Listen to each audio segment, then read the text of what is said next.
Okay, so Yiddish is important to discuss. It's the historical vernacular of Ashkenazi Jews from Eastern and Central Europe. It developed from High German mixed with Hebrew. It is an assimilation language. It is similar to Scots, a Germanic language spoke in the lowlands of Scotland during Celtic colonization.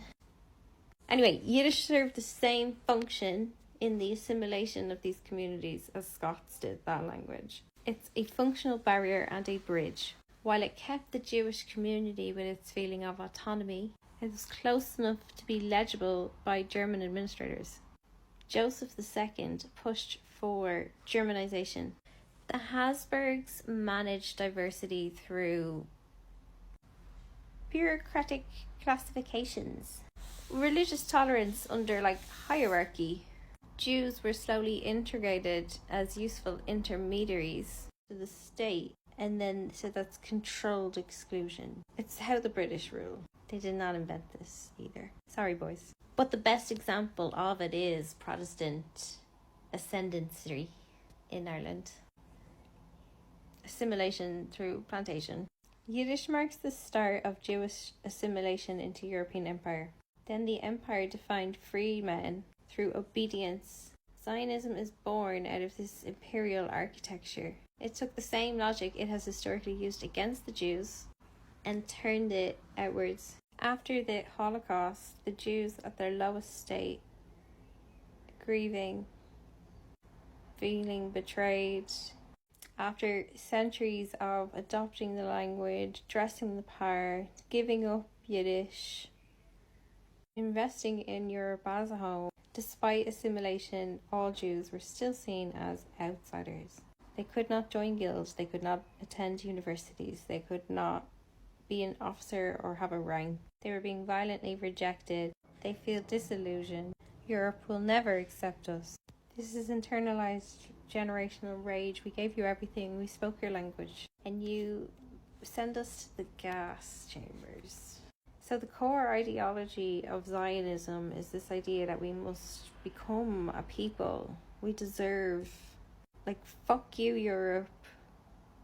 After all of this pushing us out, we now need what the European Empire says constitutes sovereignty. You need an army. Land. Could go find some land. Should we go to Uganda? No, how about Palestine? Oh yeah, that makes sense. The tribe was there before in the Bible. We can connect it to that. Zionism should not be seen as anything to do with any kind of spirituality because it isn't. It's very, very secular. It is born out of rejection, sensitivity. And it's a desire to create a new, stronger armed Hebrew-speaking Jew that exists as a country with a flag and some land, not just in text.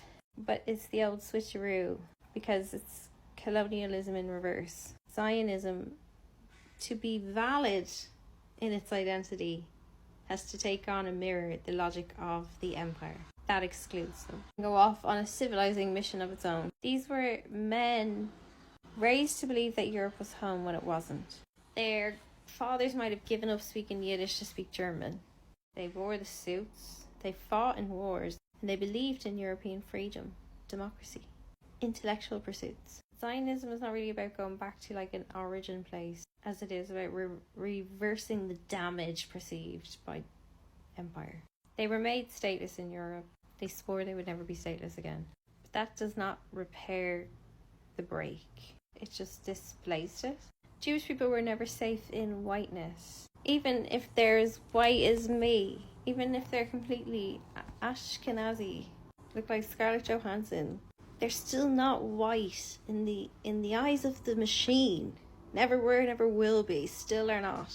Because it's a social hierarchy.